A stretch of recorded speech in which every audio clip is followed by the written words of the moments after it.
Everyone has days when the world feels too heavy. Today, we set that weight aside, if only for a moment, to step into a scene that is gentle, surprising, and quietly charged with consequence.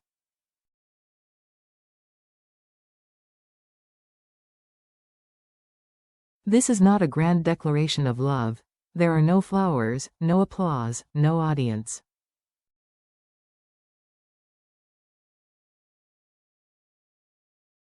Instead, there is a scooter, pale yellow, modest, unassuming, and yet, it may be the most decisive gesture James has ever made.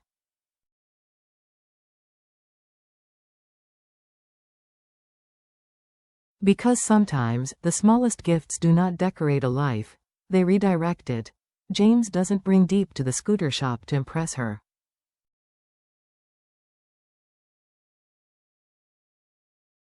He brings her there because he has been watching how she walks everywhere.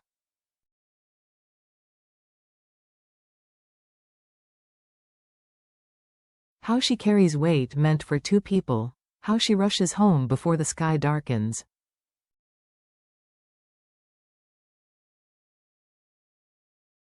How she plans her days down to the smallest detail, as if chaos might slip in through any crack she leaves open.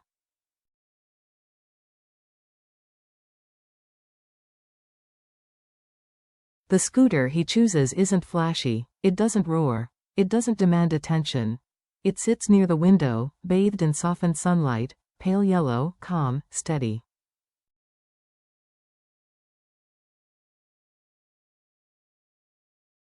Not a trophy, a shield, protection for her time, her safety, her peace, and yet, behind that tenderness, a shadow still looms. His father's disapproval, the pressure that follows them like a second presence wherever they go.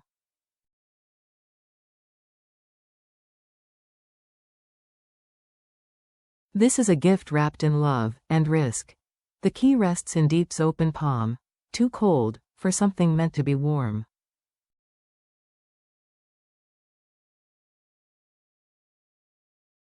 She stares at it, blinking quickly, because suddenly her eyes refuse to cooperate.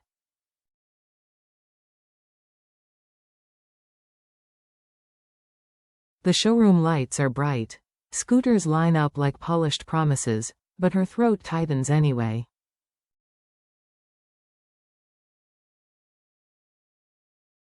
As if the world has gone quiet, just to listen to her heartbeat.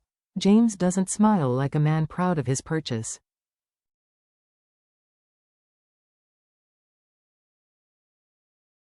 He looks like a man praying he hasn't crossed a line. Diep, he says softly, voice low, movements careful.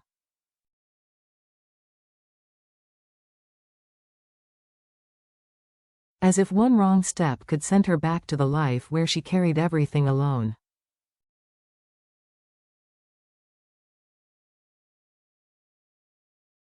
It's yours. Her fingers curl around the key instinctively, like it might disappear if she doesn't hold tight.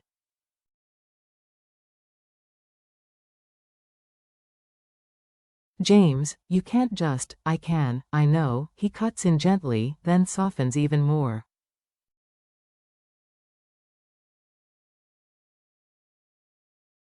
But I'm not doing this to make you feel small. That word lands hardest. Small. Because she has spent years shrinking herself just to survive.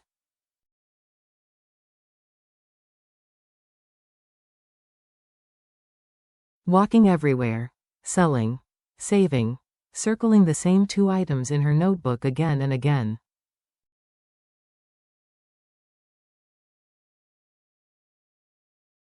Nine cartons of milk. Notebooks. Loving someone like James was already dangerous, with his father's shadow always nearby.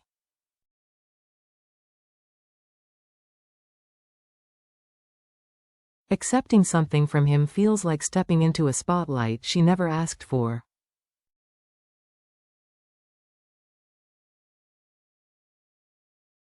Her lips tremble.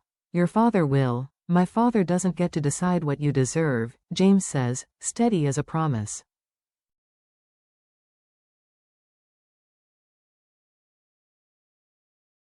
And he definitely doesn't get to decide whether you're safe. The moment hangs, delicate, tense.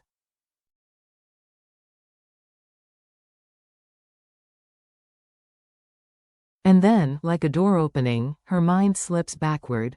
Morning light spills over Diep's bamboo yard like warm tea.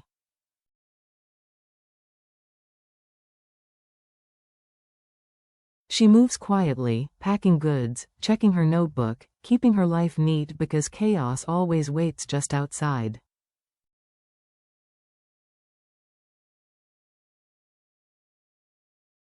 Then, a knock at the gate. James stands there, slightly breathless, hair a little messy.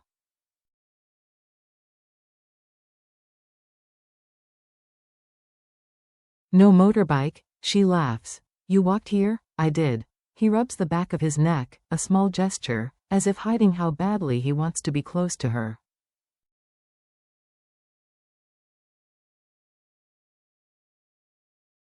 I wanted to be here without making noise. She reaches up, fixing his collar, natural as breathing.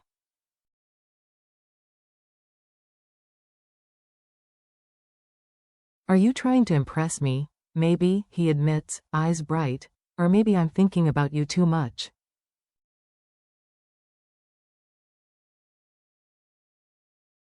That sounds dangerous. Only if you make it dangerous, he teases. She bumps her shoulder into his, smiling, even as her heart flutters like it's forgotten how to be calm.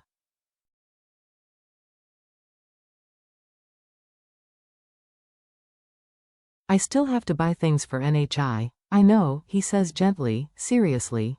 That's why I came early.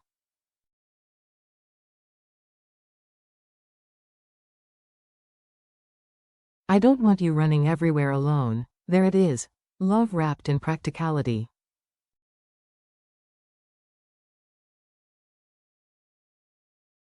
Love trying not to trigger the alarms his father planted in their lives. They walk side by side down the quiet lane.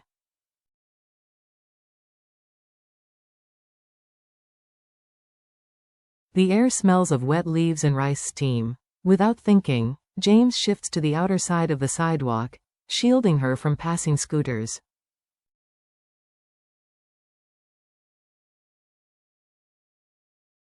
Diep notices. She always notices the ways he protects her when he thinks no one is watching.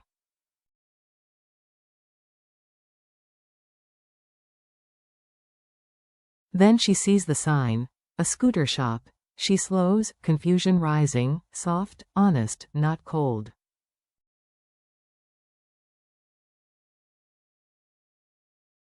James, why are we here? He doesn't push. He only looks at her with that calm devotion that makes her want to believe in turning points.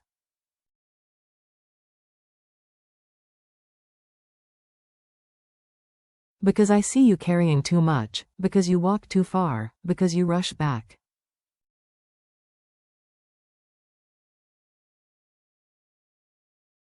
Inside, the smell of clean metal and new plastic fills the air.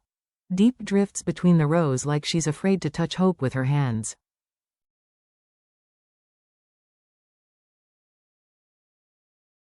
Then she sees it, near the window. Pale yellow, not loud, not flashy, just sunlight, softened.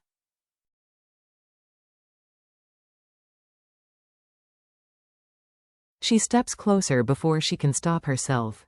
James follows her gaze, smiling like he's found the answer to a question he didn't know how to ask.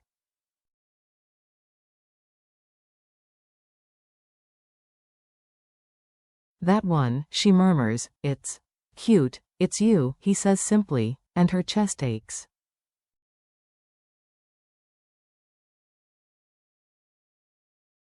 Back in the present, Diep squeezes the key.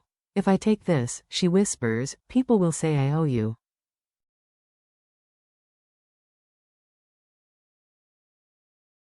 James leans in, eyes steady, love threaded with tension. Then let's make our own rules, he says.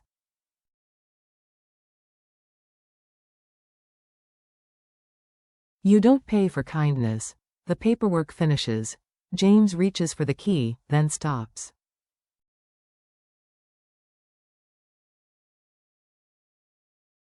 Slowly, carefully, He turns and places it into her palm. She doesn't move. It isn't the weight, just a small piece of metal.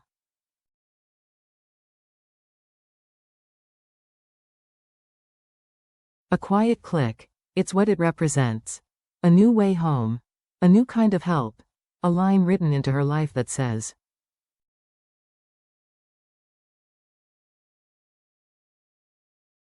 "You don't have to suffer to be worthy." "I'm scared," she admits. "I know," he says, voice softened into something that asks for honesty, not bravery.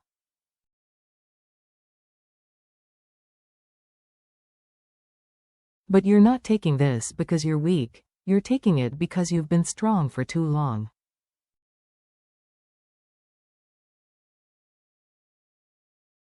The scooter is rolled forward. Sunlight slides across its body like a blessing. "Is it really mine?" she asks, half expecting the world to correct her.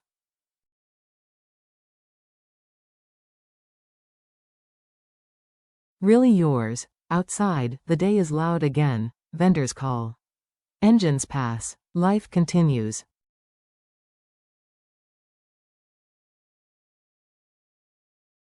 Diep trembles beside the scooter.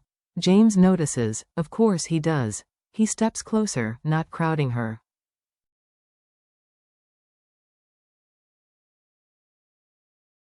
"Look at me." She lifts her eyes. He adjusts the strap under her chin, fingers gentle, steadying the parts of her that always want to run.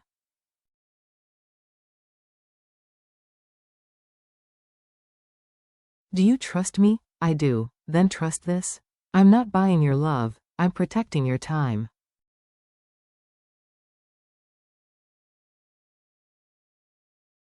"Your legs. Your peace." She climbs on. The scooter moves, slow at first, then steadier.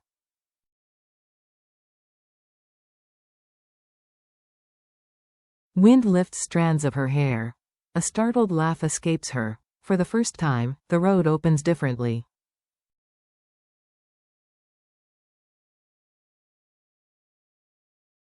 She imagines coming home earlier, cooking without exhaustion, helping NHI without her voice sounding tired.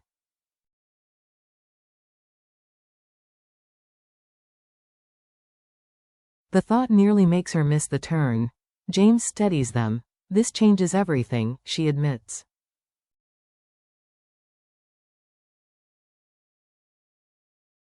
He knows she's right, because the scooter isn't just transportation, it's visibility.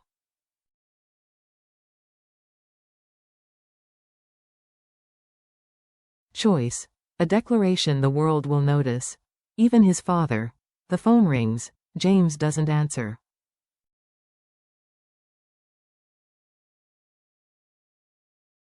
They stand in the quiet afternoon, her bamboo home behind them, the pale yellow scooter glowing softly.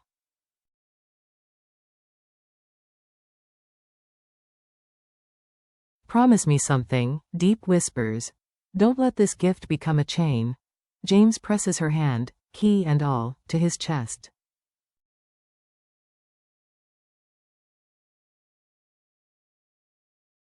"I'm choosing," he says, "and I choose you." She exhales, finally. "I choose too."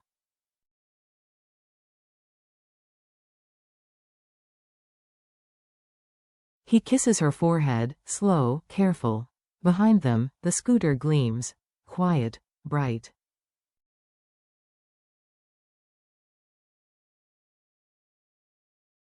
Undeniable. And for the first time in a long time, Diep looks at the road ahead, and doesn't feel alone.